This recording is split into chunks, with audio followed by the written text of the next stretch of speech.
Mesdames, Mesdemoiselles, Messieurs, bonjour. Nous sommes en plein cœur du meeting d'hiver et le Grand Prix d'Amérique approche à grands pas. Samedi, la plupart des principaux favoris de ce rendez-vous seront au départ du Prix de Bourgogne, à commencer par Ready Cash.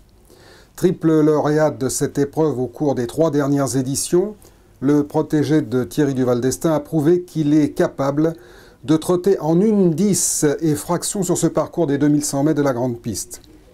Il a tiré, comme l'an dernier d'ailleurs, le numéro 1 derrière les ailes de la voiture.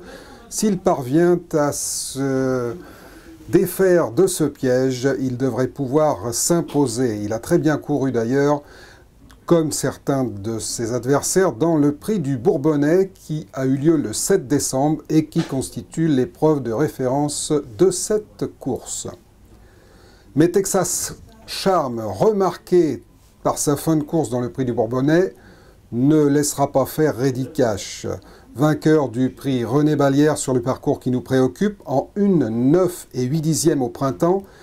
Il avait alors pourtant concédé beaucoup de terrain à la suite d'une faute au départ, mais il avait ensuite réalisé un véritable numéro pour finalement s'imposer en effectuant une démonstration.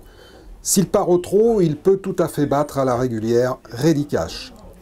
Troisième de ce prix de Bourgogne l'an dernier, Timoko n'a pas forcé son talent en dernier lieu dans le prix du Bourbonnais remporté par Triotte de Félière, car il devait rendre 25 mètres. Il sera déféré les 4 pieds comme la dernière fois, mais cette fois-ci, il a hérité d'un très bon numéro derrière la voiture et il devrait pouvoir montrer son vrai visage.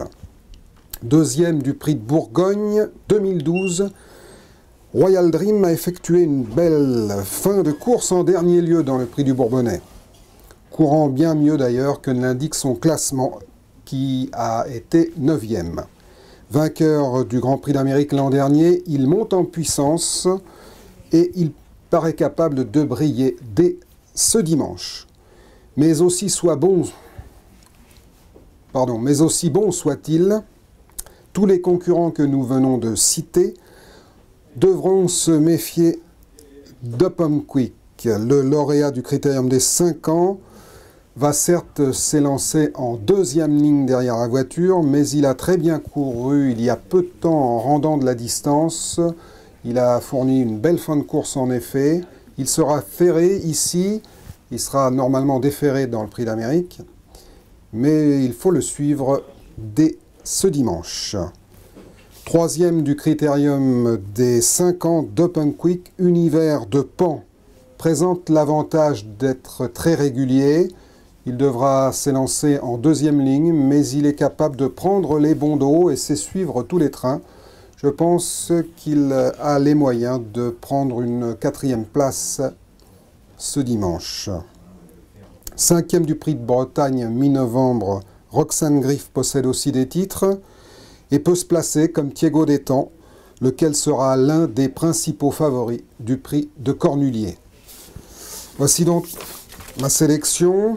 L'As Ready Cash, le 6 Texas Charm, le 3 Timoko, le 4 Royal Dream, le 15 Up'n'Quick, et puis le 12 Univers de Pan, le 8 Roxane Griff et le 7 Thiego d'Estaing. Les conseils de jeu, vous pouvez prendre Ready Cash et Texas Charm en base, premier, deuxième ou deuxième, premier, c'est à vous de voir. Ensuite, vous ajoutez Timoko, Royal Dream, Up'n'Quick, là encore, vous pouvez inverser les rôles, les places. Et puis, en 4e ou 5e, là, vous prenez Univers de Pan, Roxane Griff et Thiego d'Estaing. J'ai pas réfléchi pour les impasses, mais je crois que Cadet CD, par exemple, n'a pas de chance dans cette épreuve. Merci de votre attention, bon jeu à tous et à toutes, et à bientôt.